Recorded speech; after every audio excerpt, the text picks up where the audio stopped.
If you're not okay with failing in something, you cannot create it and start it. But not only did he believe in me, he believed in his plan. Man, if I had to guess, that probably sold you. But I would love to have 200 restaurants. But before I do it, I want to have a really tight, proven method. We are joined by Edward Howard, a visionary entrepreneur and co-owner of Official Wings. You have to always be okay with learning as you go and failing. I thought I needed 5 workers for my restaurant. Now I'm seeing I only need myself for 80% of the day. I see this plan coming together. This is great.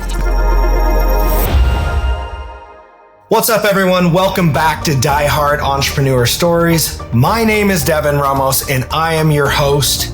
Today, we are joined by Edward Howard, a visionary entrepreneur and co-owner of Official Wings, a fast-growing restaurant chain here in Tennessee. Edward's journey into the restaurant industry began at quite possibly the worst time in history, but he saw it as an opportunity and capitalized on his innovative thinking abilities, establishing his business with a soul food truck at first, then growing to 3 additional brick and mortar locations. Edward not only survived, but he thrived, and his commitment to quality, creative flavors, and excellent service has earned his brand a loyal following. Today, Edward will share his inspiring story of overcoming many challenges, identifying opportunities, and building a thriving business during a time when most people were finding reasons to fold and go the opposite direction. Edward, man, welcome to the show. Good morning. I'm glad to be here. And yes, I did found and create Official Wings food truck, and we specialize in whole wings. Man, I can't wait to dig into that. And, thank you so much. I should mention here, it is New Year's Eve. Edward and I are both working hard to make this interview happen. So thank you so much for giving me a part of your day, dude. No problem. No problem. Before we really dig into founding the company, I'd love for it if you'd sort of give me some background. You know, I really don't know a whole lot about how you grew up and why you even became an entrepreneur. If you would share that with me and in our audience, please. Well, I grew up in Memphis, Tennessee. I'm the youngest of 3. I grew up in a pretty bad area in Memphis, and it wasn't a lot of great examples in the neighborhood that I grew up in. But I did grow up seeing one of my dad's best friends start a wing business as a teenager. Was it a restaurant? Was it like a food cart or something? It was a restaurant, and it still is. They've been open over 20 years. It's called the Wing Factory. But that was my first and only time really being able to see a restaurant go from just a shell of a building to them doing their build out, to them opening and going up there every couple of days after school with my dad. And it really opened my eyes to the possibilities of owning my own restaurant. Oh man, that's so cool. And how old were you during this time? I was 13. So that was like middle school going into high school. Mm-hmm. And that's pretty neat. So it sounds like then pretty early on while going to school, you were open to doing your own thing, like going off and venturing on your own. I think that's really cool. So for me, that's totally foreign because like when I was going to school, it was just like, oh, that's what you do. Like you go to school, you get your degree and you go find some good job. I wasn't even like on the same plane as you. I wasn't thinking like, oh, I could do my own thing. So I admire that. And I think it's probably based off of the struggles that you have as a child. If you're struggling and trying to figure out a way out early, then your mind, I think, will open to new opportunities and figuring it out much sooner than somebody that's being raised in the home where everything gets together. Yeah, man, that's true. I could totally see that. I was blessed to have 2 parents that stayed married. They're still married to this day. So grateful for that. And my out was sort of getting out of the community I was raised in and going to a university like, further away that, like people in my local community and the way that I saw it was like a prestigious school or and so, that was kind of my out. So I think that's pretty cool that you share your perspective there, but you did go to school, right? Yeah. I attended Tennessee State University. You have a master's in, is it in business administration? Yeah. Yes, it is. Yeah, I had my undergraduate degree is in psychology from Tennessee State University. Then I received my master's from Colorado Tech University in 2020. I love that, dude. Psychology. So what turned you on to psychology? I grew up in a home where my father was on drugs for 20 years. I would go to a lot of counseling sessions with him, and I would visit him when he would go to different rehabs while trying to see, freedom from all the things that was holding him back with his addictions and habits. And it just made me want to learn and understand why people do the things that they do. And I grew a need for wanting to help people. And I actually just recently took a part-time job working for Imani Behavior Health Center here in Clarksville. And part of the reason that I did that is because I want to always feel like I'm helping in the community the best way I can. And I want to be able to be in the know of what's going on, what's killing our youth, and what's ruining marriages, what's ruining these kids growing up, building relationships with their parents. And so I took the job, even though my schedule is already crazy, but I took the job just so I can be a part of something big. Dude, that's so cool. I can help with. I'm really into psychology too, psychology and philosophy. So funny enough, not only did I pivot with what I want to do with my life, but even my degree, like, when I first started going to school, first it was like just to do like computer tech stuff, IT stuff, software, hardware. Like I was like, I just need an associate's. Then I very quickly pivoted. I was like, no, computer science. Then I pivoted to philosophy and psychology. And so at one point I was like, I'm just going to double major in philosophy and psychology. I literally had no plan for like an actual job or a profession. I just like for that moment in time, I was like, no, dude, I'm just here learning. And these are the two things I want to learn about. So I appreciate that so much. And like, I see that in you, getting to know you over like, the past few months and stuff like that. I see this heart of like wanting to help people. And a really cool thing I was looking at recently was I'm into like studying patterns and stuff like that. You're probably very similar. And there's this pattern amongst entrepreneurs that are like really fulfilled. And it is to sort of, they go out on this endeavor and then they hit this point where they've sort of like scratched that itch or like fulfilled all the external things. And so they start going to like help people that are in a place that they once were. And I hear that in your story. I hear that in, what I know of your upbringing, what you've shared with us so far. And you sort of already wanting to revisit that, solve that problem to the extent you can. I think that's so cool. So being raised the way that you were raised, how do you think that really contributed or I guess pushed you to become an entrepreneur? Because with all this schooling, all this education you have, I mean, dude, you could work a comfortable, easy 6-figure job. Like why start Official Wings? Well, I wanted to start something that could fuel me and provide me the finances so that I could do what I want to do for the community later on for free. That's my ultimate goal because I want to start my own rehab center for drugs and alcohol. Yeah. And there's no better way. I mean, that's the cool thing about entrepreneurship, right? We both know that, right? Like there's nobody telling us how much money we can make. Like it's commensurate to how much value we bring. And for you and I being in the same community, how much value we bring to the community. And that's what I love because that's, there's a component of how much impact we can make.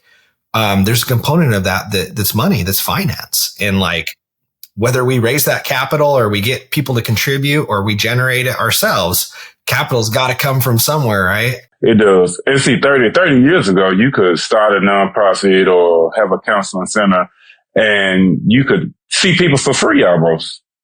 But now if you don't have really good insurance or good income, you can't get a lot of resources. That's good, man. I'm glad you bring that point up. Okay, cool. So you decide, hey, this is sort of my vision. This is where I'm headed. This is the direction I'm going. And you co-found Official Wings. Tell me a little bit about what that was like, because those were some really interesting times when you kicked that off. Well, I started planning for Official Wings in 2019 and 2020. 2019, I had weight loss surgery And I was off work from November of 2019 to February of 2020. Throughout that time, me and my business partner Ken, we was able to plan and figure out a way to get started to buy and to look for a food truck. We found one, we bought it. It was raggedy, old, rusty.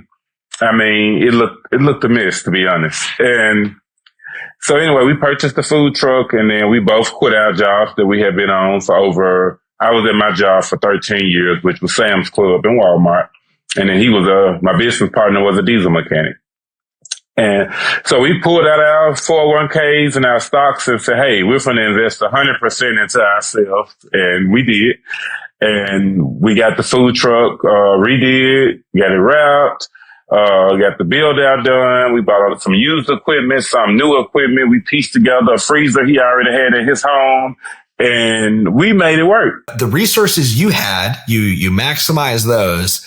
And then you also sounds like you got a little bit creative because you didn't go just like dumping money into this thing.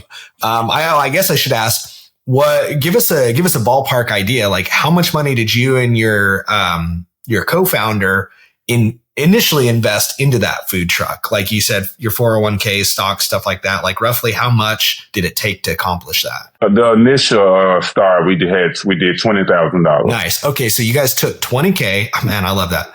20K. You bought this raggedy food truck, fixed it up the best you could. And, I guess the business plan was to drive around and like hit hot spots, hit events. What did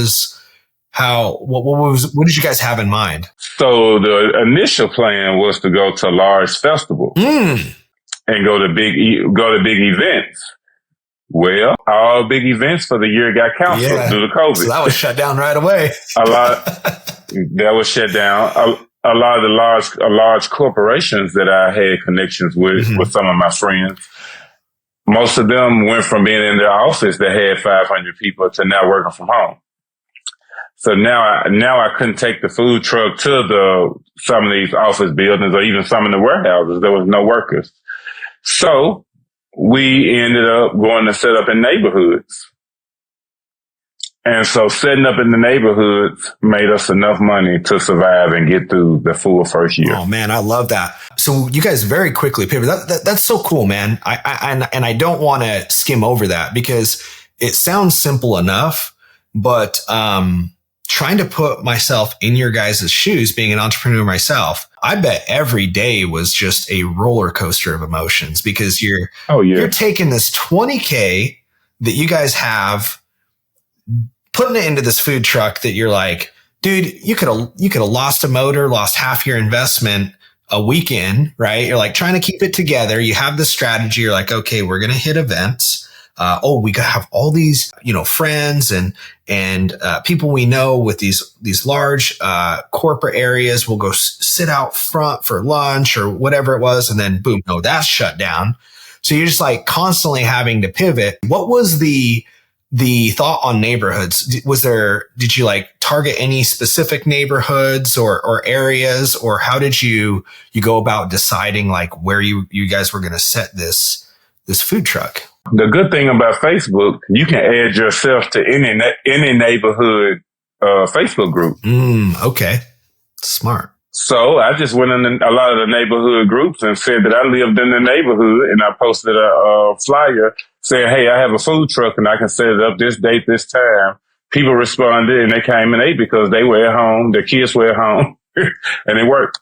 Man, that's so cool. For me being in real estate, I sort of have this, as an entrepreneur, I have this like inherent understanding of how important location is, or I should say it's developed over time. Is I look at other businesses and I study other businesses. One of the really unique challenges of any brick and mortar business is I think some people don't consider the traffic component of their business and how important location is, not for any other reason, but traffic, right? You don't, it's not this online space where you can sort of like follow traffic or bring traffic to you. You have to go to where the traffic is, or you have to project where you think the traffic's going to be, because that's a permanent location, right?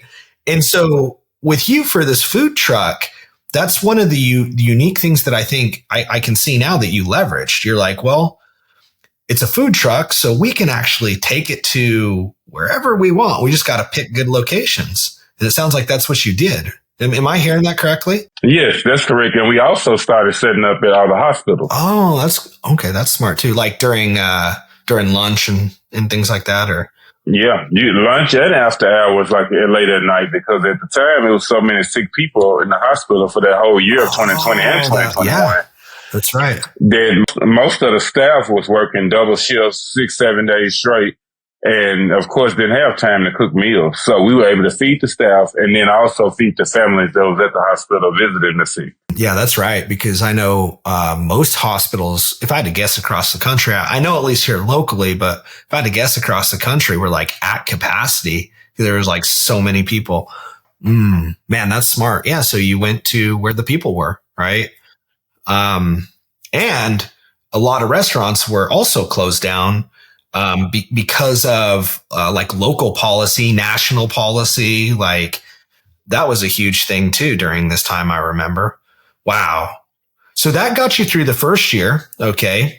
And then at that point, you guys, I guess at what point did you guys decide to go brick and mortar? For me, where I'm sitting from, I'm like, as opposed to like a second food truck or a third food truck, like what was your thoughts on that? Well, I actually did both. Purchased a second food truck and signed the lease on the restaurant in the same month. Nice. Okay. Did that, so in hindsight, did that work out like you planned, or? It really shocked me how well it worked out. So yeah, so I'm going to go back just a little bit. So for my location that I have in Sango off Exit 11, the owner of the plaza, which is VRK Properties, his name is Sharice. Mr. Sharice sent me a message on Facebook and said, "Hey, Elwood, I've been watching your page for a while and your food truck. I'm building a new building off Exit 11, and I think you would be great to have a restaurant there." Oh, nice. So I thought it was a spam message. I did not respond. You're like, look at this. And he was like, he said, I will help you with understanding the build out, the cost. We can work out whatever we need to work out. I believe this is something that will work for you. Dude, that's so cool. So this for him, he hadn't even broken ground and he's already thinking of you. Am I hearing that correctly? No, hadn't broke ground at all. Oh, yes, wow. It was just dirt. It was grass. The day that I met him, I went and looked at grass. Okay. And he told me, he said, there will be a building built here and you will have a restaurant open within a year. Oh, man, that's amazing. And I'm so happy I finally messaged him back after he sent me a message 3 times. Oh, nice. Okay, so he didn't give up on you either. He really believed in what you're building too, it sounds like. But not only did he believe in me, he believed in his plan. So he had a plan for each business that he wanted in his platform. Man, I got to meet this guy. That's smart. And so, of course, we have not to cut you off, but just to give you an idea, we have a nail shop off Exit 11. We have Camacho's Pizza. We have Peach Cobbler Factory. We have a tobacco and beer store. Then we have official wings. And then we also have a cell phone repair shop. So what he did was come up with a model that would satisfy the neighborhood so that people could get everything they need at one time. Man, that is awesome. And then, like you made a comment there a minute ago, you said, yeah, not only did he believe in me and what I was doing, but he believed in his plan. So man, if I had to guess, that probably sold you when you saw like how much he believed in it. You're like, yeah, I see this plan coming together. This is great. That's awesome. So did you take part in that build out then? Did you have some say and some influence in that? Yes, he gave us different build out plans and designs, and we were able to work with him. And the process was amazing. I learned a lot. And now once I get to where I'm opening another location, I know exactly what I would do different. Can you share a little bit about that with us? And I think, by the way, I think that's huge. Like you were growing at an extremely fast rate. Like I don't mean that in a negative manner. I mean that in a positive manner. I mean, just in terms of like the background that you're sharing with me and things that you're experiencing as an entrepreneur, man. I mean, you're going from a food truck, learning how to run a business, becoming profitable in year 1 to, all right, let's take these profits, buy a second food truck and do a build out at the same time. Like these are really, really cool things. Yeah. Please share with our audience a little bit about that build out process. I think it was called a vanilla box build out. So that was pretty much just all of the basic necessities you would need, the normal square feet, all of it, and then you just go and add to it whatever you want to add. And so we went with that build out, and it was amazing. We picked out how big we wanted the vent hood, how low did I want the hand washing sink versus the sink to clean them up. All those different spaces inside of a commercial kitchen that I didn't know existed, and I didn't know that you had to have. Right. Because it's not like, correct me if I'm wrong here, maybe I'm wrong here, but like you didn't necessarily have an extensive culinary background or an extensive experience like working in a kitchen or anything like that. No, well, when I worked at Walmart and Sam's, I worked in the cafe area. And I worked in bakery. I worked the whole store. I was an assistant store manager.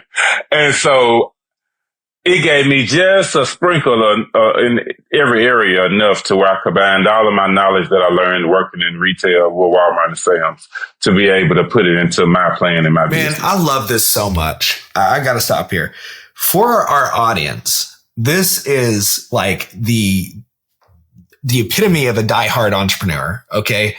Edward's here talking about, he's almost like justifying his experience. Like he has pulled from every little bit of experience he can of his life to take that as a foundation and grow from that as an entrepreneur. And I think that it's huge that I highlight that because there are so many entrepreneurs that hit this point and they start struggling and sort of like, almost like feeling sorry for themselves. And the problem I have with that is like, Edward, everybody has some resemblance of you. Everybody has some experience that they can draw from and leverage to help catapult them forward. Like almost nobody is starting from zero, but it's like so many times I talk with people and it's like they feel like they're starting from zero or like, oh, I can't go start a cleaning company. I don't know anything about cleaning. I can't go start a restaurant. I don't know anything about the restaurant business. It's like, bro, neither did you. Yeah. I mean, you knew a little bit. No. But like you're grasping here, man. You're trying to draw from any bit of experience you have. And I love that about you and your story, man. That is so powerful. That is so cool, man. I love that. Yeah. Thank you for sharing that. And you have to always be okay with learning as you go and failing. Yeah. If you're not okay with failing in something, you cannot create it and start it. It's something you can't get away from because I did make a lot of bad choices and I have lost a lot of money. I've gained knowledge while losing the money though. So I was okay with it. Yeah. Oh man, I love that. Cool. Okay. So you do that build out. That one so that Sango store, was that your first brick and mortar store? Yes. Okay, cool. Yes. So that's your first store. You guys get that one going. At which point do you decide to add the next? I did two big build outs at the same time. Oh, okay. I was doing my build out in Nashville. Okay. At the same time, I was doing it in Clarksville. But my Nashville location is a permanent food truck that's stationary that I built concrete around it. I did landscaping. It's fenced in. And that's cool. It was a different build out because this build out was all outside. Right. Okay. Did that one? So now you said, I'm trying to picture that. You said it's a stationary food truck. So it's almost like a parked food truck at a location that you built around. Am I hearing that correctly? Okay. Yes. And that sounds super appropriate for Nashville. I bet you that fit in. If it fits that culture, it fits that. It's like the essence of Nashville. Just explaining that. I don't know how to better explain that. But if you've been to Nashville, like it's very fitting. It's very different, and it has a building sitting in front of it that we just use for storage for now.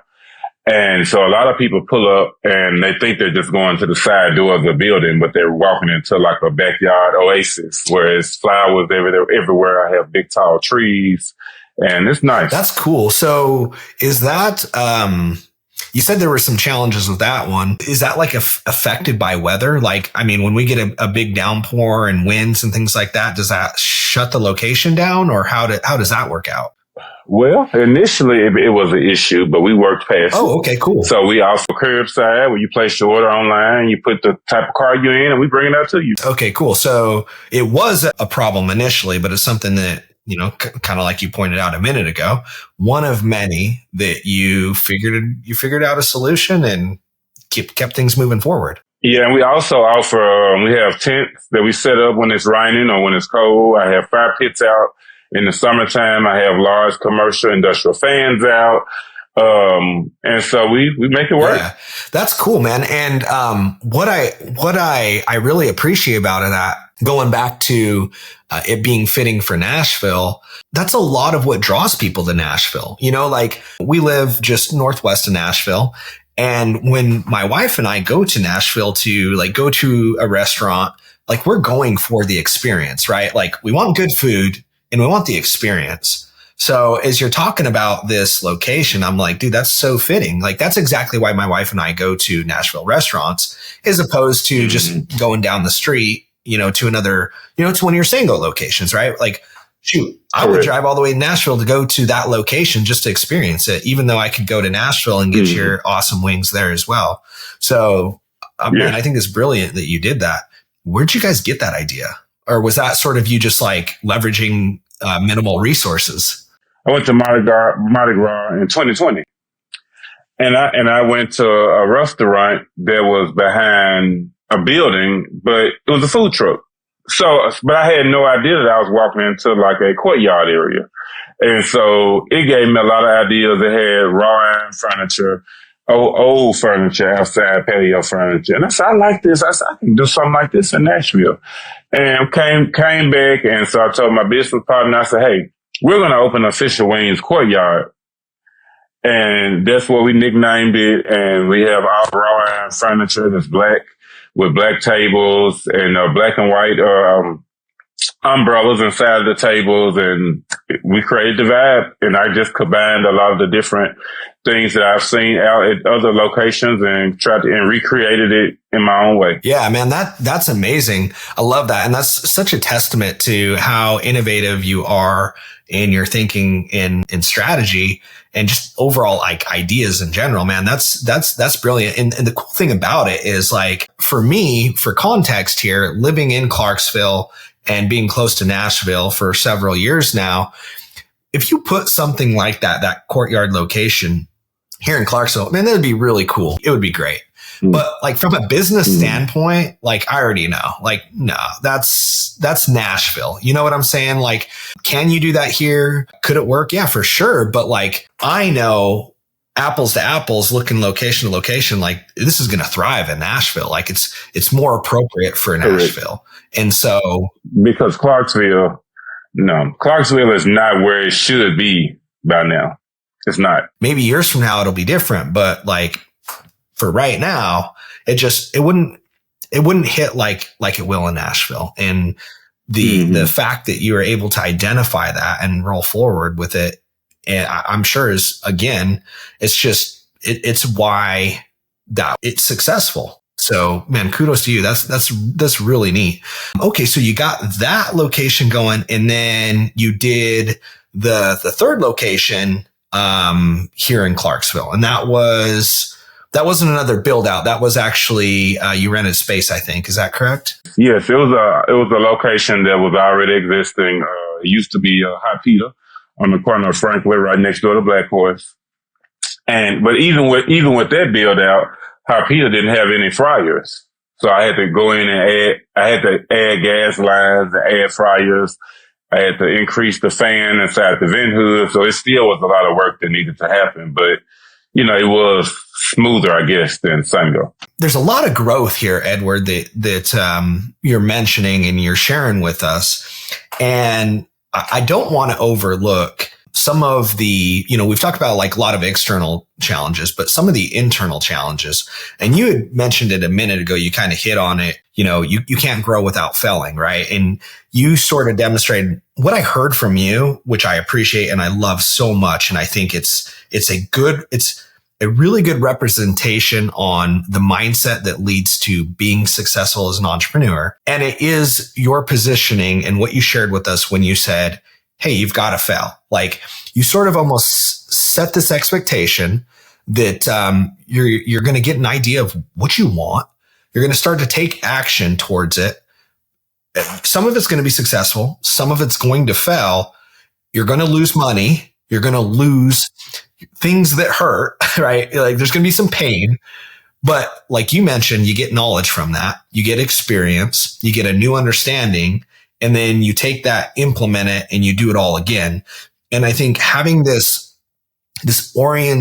being oriented or being positioned in this way, I think is so powerful because it really keeps you going and it becomes like part of the process and less this like up and down roller coaster. It's sort of like this expectation you set for yourself that like, hey, today might be good, but it's going to have some downs. Tomorrow's going to have some downs, but there's surely going to be some ups.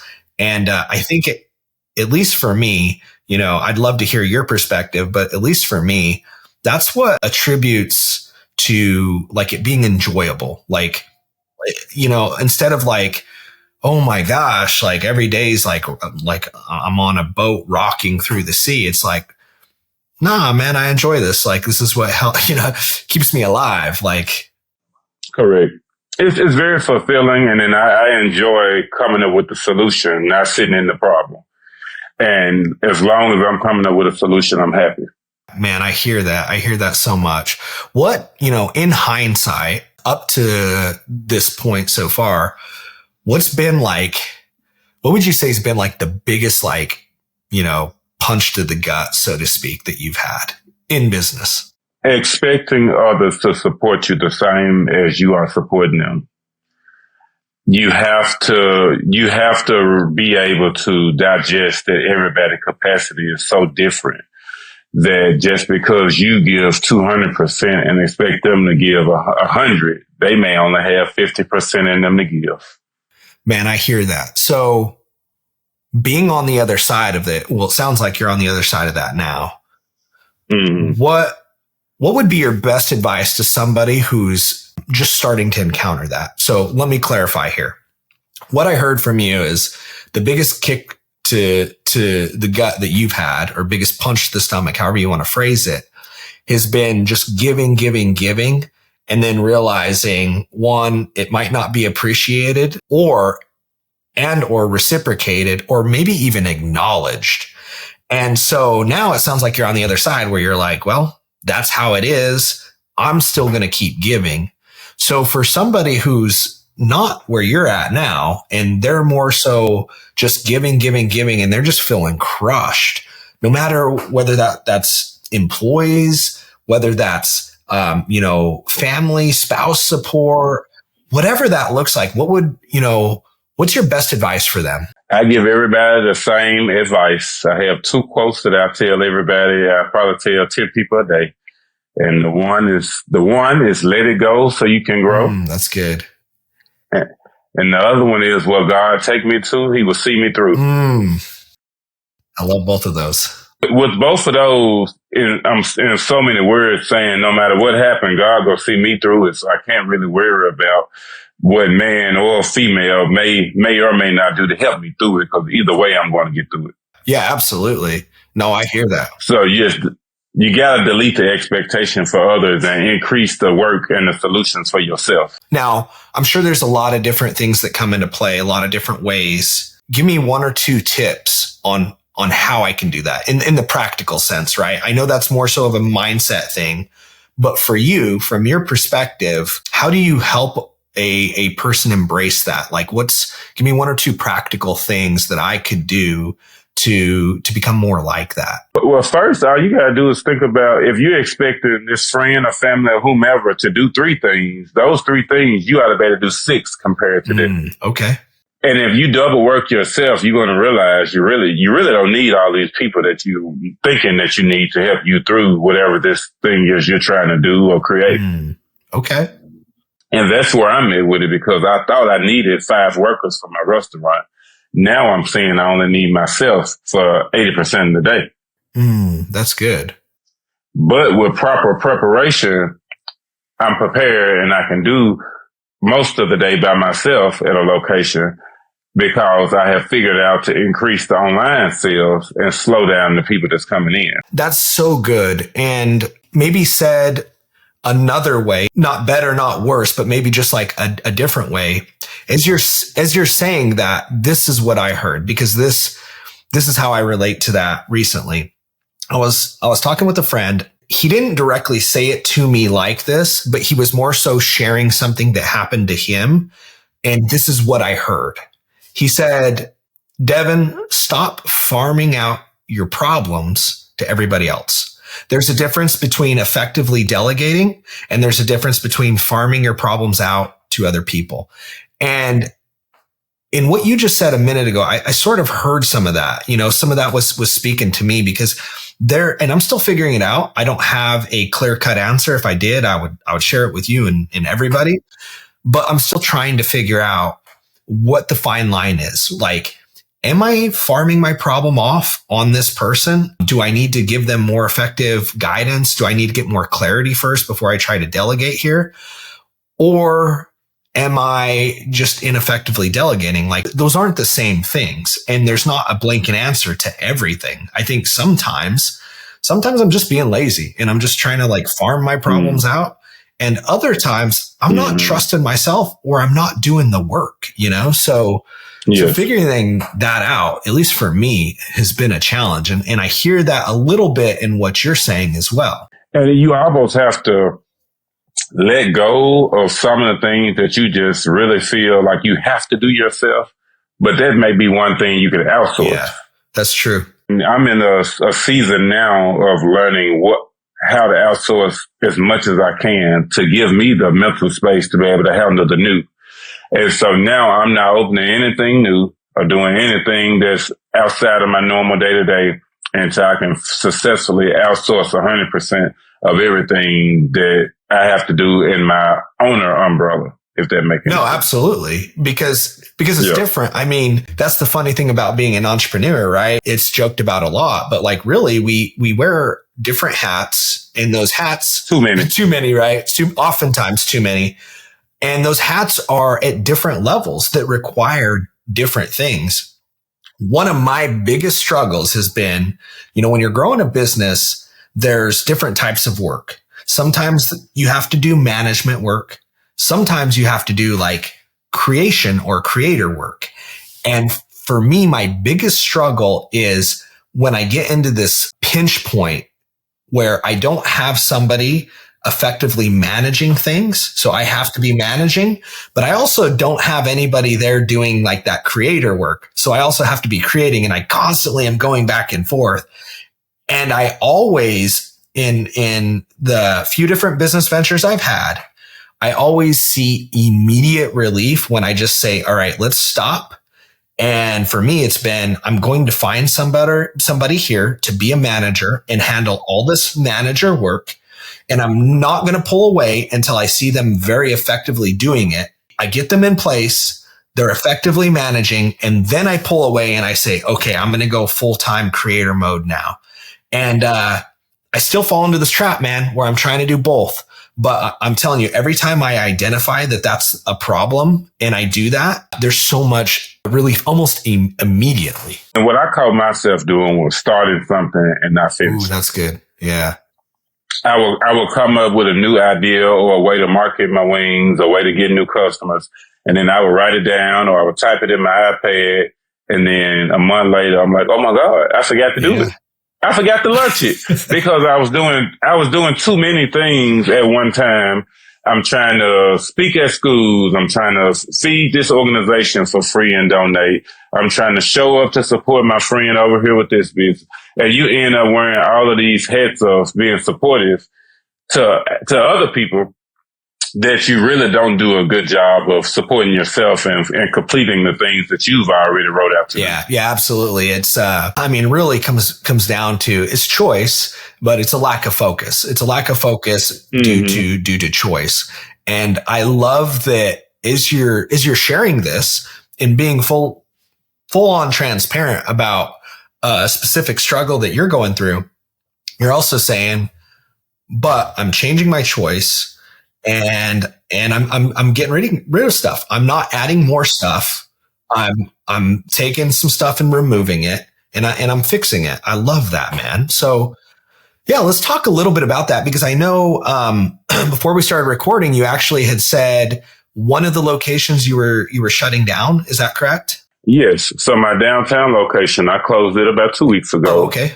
And it was the best decision I've ever made. I feel free, and I feel like I was able to remove myself from an area that wasn't ready or welcoming me.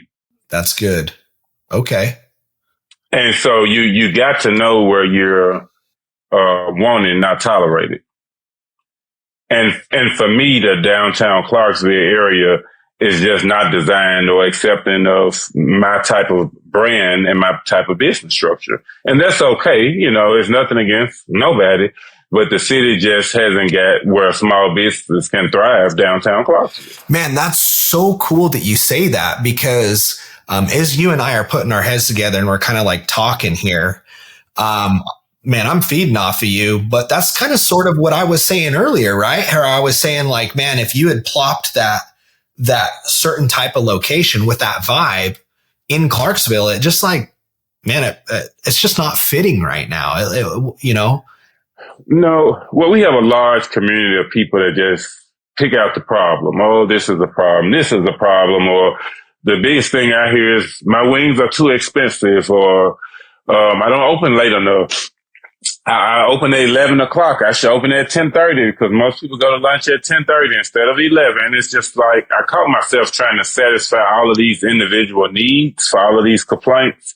And then I realized that I need to stick to my principles, my brand and my business plan, what I want for myself and my business. And anybody that cannot agree with that, they're not my customer. Exactly. And you will magnetize the people you want when you stay consistent. And I think, like, you've probably seen that at the Sango location, which is, if I had to guess, why that location is still open and still thriving. Is that correct?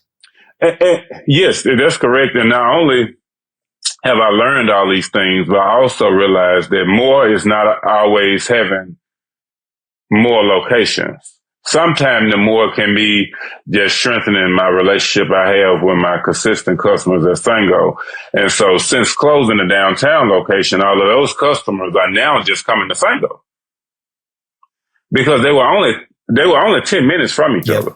Yeah. Do you know? So it's crazy, man. I'll just share this with you real quick. And it's not like you need this testament. But I will tell you, I live right down from your Sango location.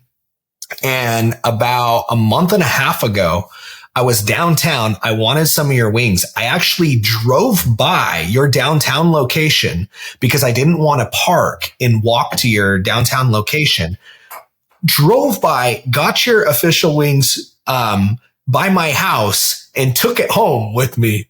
Like, because I just, it was so much easier for me to park right in front of the store, walk in, grab my order and go home than it was for me to stop. Even though I was downtown, I was doing a closing. I was right there.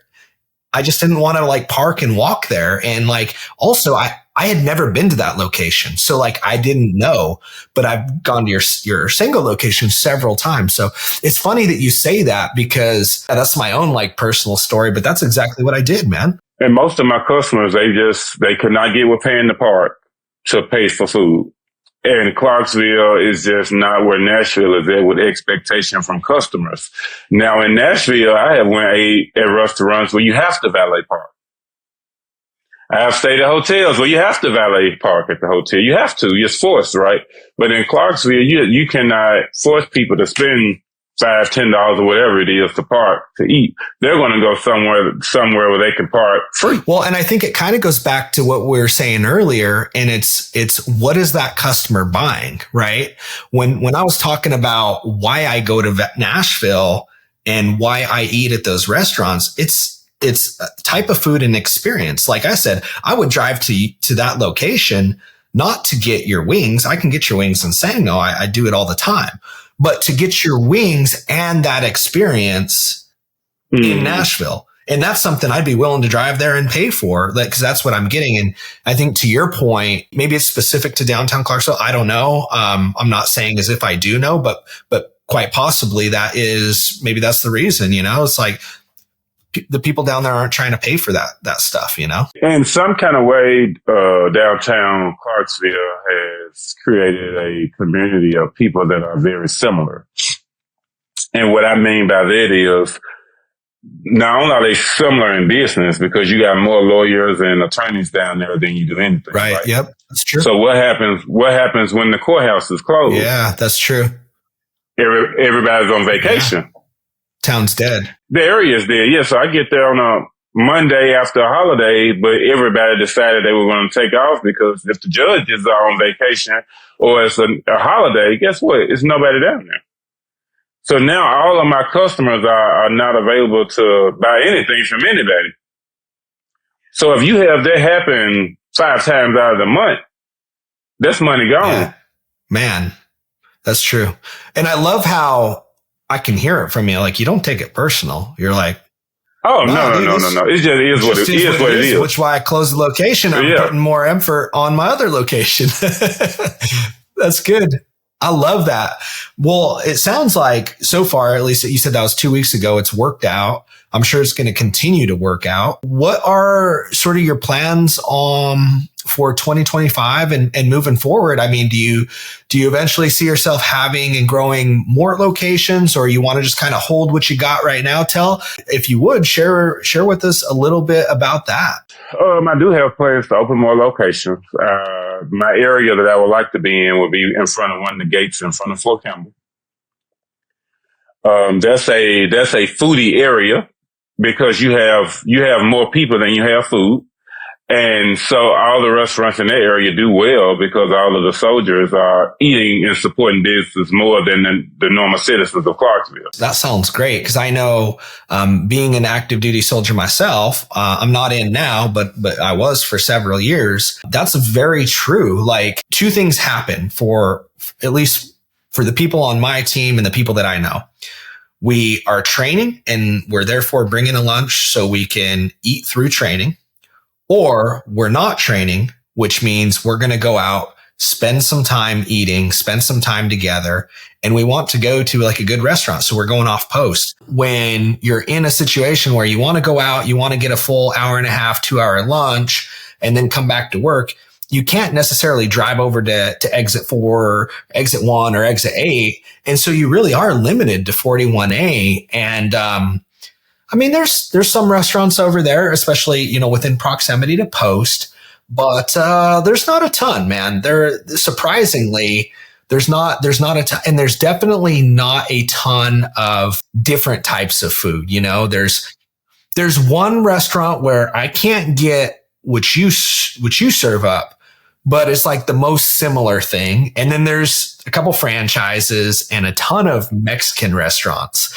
So, so I think, you have like Dream Wings. Dream Wings has 2 locations. They have one on Fort Campbell, and they got the one on Tinytown. So they're always a great option. And we are in the wing game together. Me and Matthew owns Dream Wings, and he does a great job pushing his brand and giving good product. But he specializes in party wings and a lot of other items that I don't sell. And then I only sell whole wings.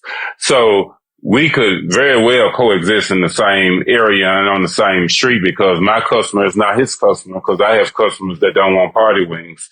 He got customers that don't want whole wings.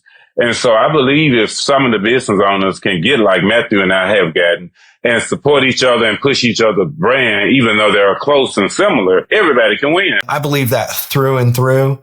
And, man, I haven't scaled to 100 million and beyond. So, man, maybe at some point there's a slight shift in that. I don't know.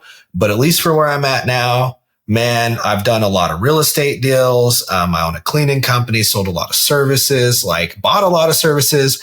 And what you just said, I stand by, and I believe that through and through, man. You can have companies coexist and still compete. I'm a very competitive person, but it's not to anybody's detriment.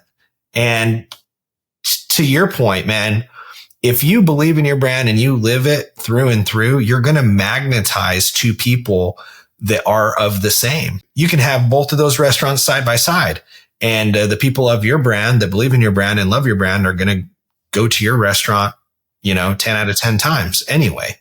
So I love that, man. That's so cool. Cool. So looking at possibly putting a location or maybe for sure putting a location over there. Any thoughts of expanding in any other cities in Tennessee or anything like that? Or are you just wanting to keep it here within Middle Tennessee for now? I would love to be worldwide. I would love to have 200 restaurants. But before I do it, I want to have a really tight, proven method. I want to be scaled 100% with some really good staff. And I would like to get everything that I have now on autopilot, where me or my business partners have to be there at all.